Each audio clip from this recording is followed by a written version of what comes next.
Hello everyone, my name is Kenny Carfagno and I consider myself a pretty well-rounded tech. But when our Wi-Fi went down, I found myself in some trouble. Let's go back about a month and see what happened.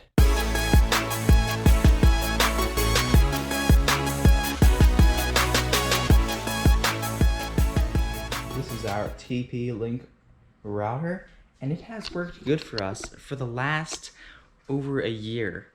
We've had a solid 300 megabyte upload and download speed. It's been great for us, and it's been working fine until about a month ago on a Sunday morning. We left to go to church on that fateful Sunday morning with the Wi-Fi running and with good connection.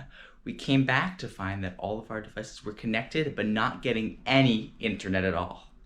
And most of all, there was this mysterious red light on our router right in the middle. And we had to figure out what happened. And me, being the tech person of the family, tried everything I could to get it working from the online interface. I tried rebooting the router and everything, but it continued to get the error that it was getting no signal from the WAN or WAN port. Now, since there was a WAN error and the WAN is connected to our Verizon box, I decided to give the box a check to see if there was anything wrong with the box. So I came over to the box and noticed that the fail light was red. And over here, I don't know if you can quite read it, but the fail means that if it's red, that there's equipment failure. Now there's an equipment failure. So I needed to figure out what that failure was and get that fixed. Next, I resorted to doing what any normal person would do and tried the auto fix robot on the Verizon website because Verizon is our ISP, our internet provider. I tried it multiple times, but to no avail. It did not work. So there was clearly something else wrong between Verizon and our system. Now there has been a wire hanging lower down than usual recently on this wire that comes from the power to our house. And upon further inspection, that wire is the Verizon wire. Now on Sunday morning, we did happen to notice that that wire was apparently fixed.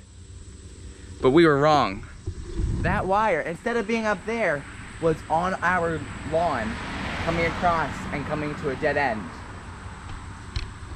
Which solves our first problem.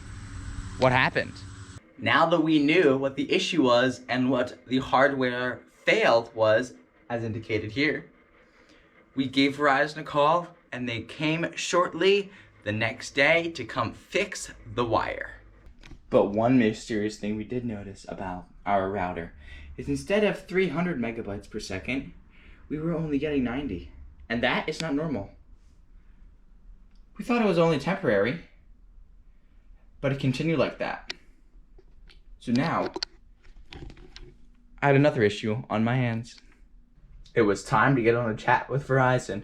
Hey Verizon, our internet speeds are only a quarter of what they're supposed to be. What should we do about that? Well, they said, you should reboot your router. Okay, I said, not knowing that would be the last thing I would say to them, because rebooting our router lost our internet again.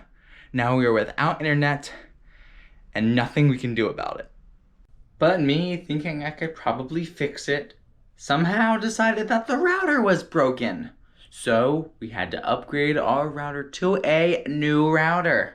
Instead of our old TP-Link router, we'd upgraded and got the Google Nest Wi-Fi. And I bet you could guess what probably happened. It still did not work.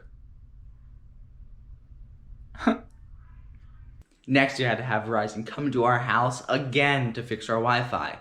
But thankfully, the only issue this time is that they had to refresh the IP address of our router. I'll put a link in the description telling what an IP address is in further detail. They just refreshed the IP address and our new router worked. Now we like the Google Nest Wi-Fi so much that we decided to keep it because it has a voice assistant too, which was a really nice addition. And in the future, I will be creating a video giving my review on this mesh Wi-Fi system. And not to forget to tell you when this all happened, all of these events occurred from Sunday morning when our Wi-Fi went down to Wednesday morning when it went down the second time to now Friday when Verizon finally came and gave it the real fix. And since then it has been fixed for good with amazing internet speeds of 300 megabits per second. Thank you for watching. Please leave a like and subscribe as it will help my channel out immensely, and I will see you next video.